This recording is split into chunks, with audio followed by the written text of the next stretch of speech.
Hi friends, இன்றைக்கி சூப்பரான Tirunelveli special மீன் குழம்பு எப்படி செய்யுதுன்னு பார்க்கலாமா? நான் வந்து இப்போ 2 தக்காளி கட் பண்ணி வச்சுருக்கேன். அதுக்கப்புறம் கொஞ்சம் சின்ன வெங்காயம் உரித்து அதையும் வச்சுருக்கேன்.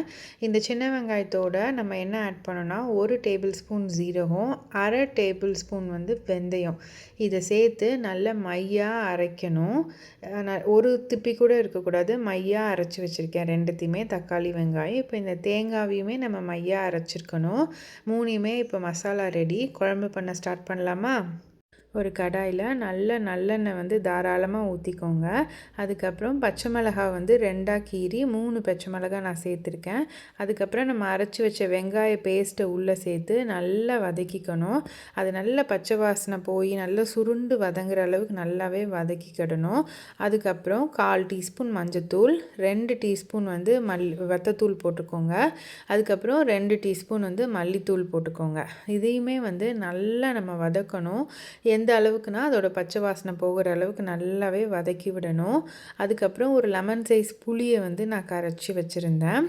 அதையுமே நம்ம வந்து இந்த ஸ்டேஜில் வந்துட்டு நம்ம உள்ளே வந்து ஊற்றிக்கிடணும். நல்லா கையில் புழிஞ்சோ இல்லை ஃபில்டரில் வந்து புழிஞ்சோ நம்ம வந்து இதை ஊற்றிக்கலாம். அதுக்கப்புறம் அதை நல்லா கிண்டி விட்டு கொஞ்சம் நேரம் கொதிக்க வைக்கணும். தேவையான அளவு தண்ணியும் இந்த ஸ்டேஜில் ஊற்றிக்கோங்க. அதுக்கப்புறமா வந்துட்டு நம்ம தக்காளி அரைச்சி வச்சுருந்தோம்ல, அதையுமே உள்ளே சேர்த்து உப்பும் சேர்த்துக்கோங்க. அதை வந்து நல்லா மிக்ஸ் பண்ணிவிட்டு நம்ம வந்து கொதிக்க விடணும். இந்த ஸ்டேஜில் வந்துட்டு நம்ம அரைச்சி வச்சுருக்கோம்ல தேங்காய், அதை வந்து உள்ளே சேர்த்துக்கணும். அதை சேர்த்துட்டு இந்த நேரத்தில் வந்து நீங்கள் தண்ணி குழம்பு எந்த அளவுக்கு தண்ணி வேணும் அதெல்லாம் பார்த்துட்டு ஒரு மூடி போட்டு வேக வச்சுருங்க. நான் இன்றைக்கி ஒரு 1/2 கிலோ வஞ்சிர மீன் தான் எடுத்து வச்சுருக்கேன். அதுக்கப்புறம் நல்லா கொதி வந்ததுக்கப்புறம் அந்த மீனை உள்ளே சேர்த்துட்டு மறுபடியும் அதை மூடி வச்சு கொதிக்க விடுங்க. இப்போ திறந்து பார்த்தீங்கன்னா சுட சுட கம கமன்னு மீன் குழம்பு தயாராகிடுச்சு. கண்டிப்பாக நீங்களும் செஞ்சு பார்த்துட்டு எப்படி இருந்துச்சுன்னு கமெண்ட்டில் சொல்லுங்கள். வீடியோ பிடிச்சிருந்துச்சுன்னா லைக் பண்ணி சப்ஸ்கிரைப் பண்ணுங்கள். பாய்.